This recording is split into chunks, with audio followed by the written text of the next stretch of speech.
Mr. Chairman, Ranking Member Mr. Collins, thank you for having me here today.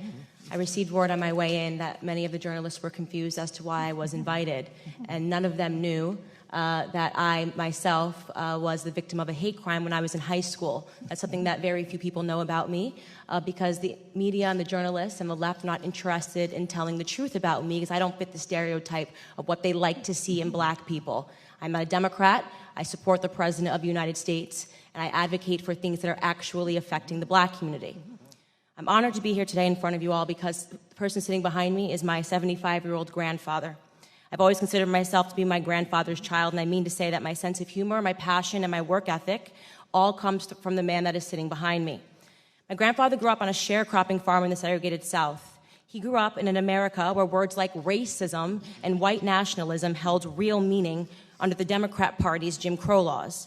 My grandfather's first job was given to him at the age of 5 years old, and his job was to lay tobacco out to dry in an attic in the South.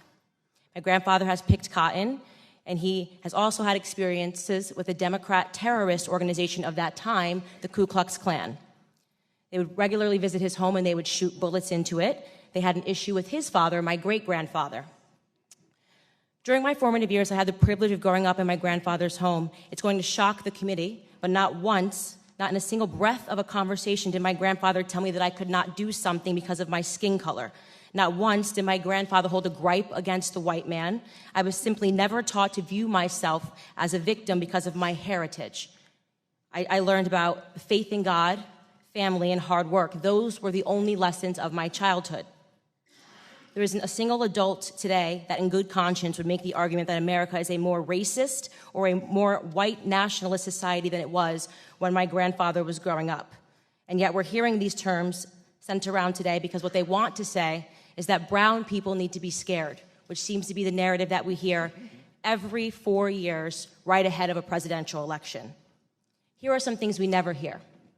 75% of the black boys in California don't meet state reading standards. In inner cities like Baltimore, within 5 high schools and 1 middle school, not a single student was found to be proficient in math or reading in 2016. The single motherhood rate in the black community, which was at 23% in the 1960s when my grandfather was coming up, is at a staggering 74% today. I am guessing there will be no committee hearings about that. There are more black babies aborted than born alive in cities like New York, and you have Democrat Governor Andrew Cuomo lighting up buildings to celebrate late-term abortions. I could go on and on. My point is that white nationalism did not do any of those things that I just brought up. Democrat policies did. Let me be clear. The hearing today is not about white nationalism or hate crimes. It's about fear-mongering, power, and control. It's a preview of the Democrat 2020 election strategy, same as the Democrat 2016 election strategy. They blame Facebook, they blame Google, they blame Twitter. Really, they blame the birth of social media, which has disrupted their monopoly on minds. They called this hearing because they believe that if it wasn't for social media, voices like mine would never exist, that my movement Blexit, which is inspiring black Americans to leave the Democrat Party, would have never come about. And they certainly believe that Donald Trump would not be in office today. Looking on the next thing to focus on now that the Russian collusion hoax has fallen apart. What they won't tell you about the statistics and the rise of white nationalism is that they've simply changed the data set points by widening the definition of hate crimes and upping the number of reporting agencies that are able to report on them. What I mean to say is that they're manipulating statistics.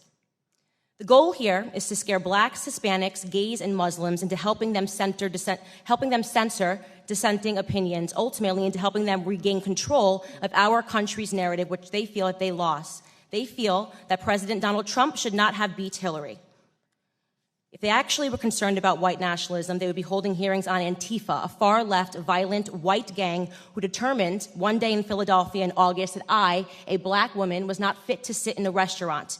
They chased me out. They yelled race traitor to a group of black and Hispanic police officers who formed a line to protect me from their ongoing assaults. They threw water at me. They threw eggs at me. And the leftist media remained silent on it.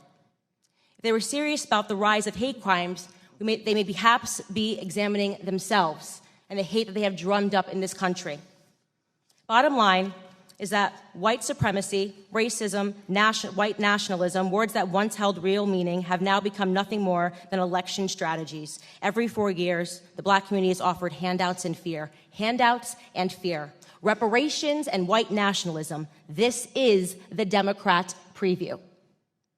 Of course, society is not perfectible. We've heard testimony of that today. There are pockets of evil that exist, and those things are horrible, and they should be condemned. But I believe the legacy and the ancestry of black Americans is being insulted every single day.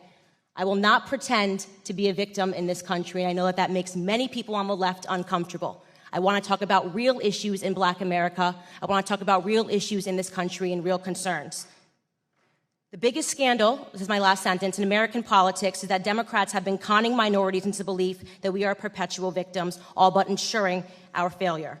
Racial division and class warfare are central to the Democrat Party platform. They need blacks to hate whites, the rich to hate the poor, and soon enough it'll be the tall hating the short.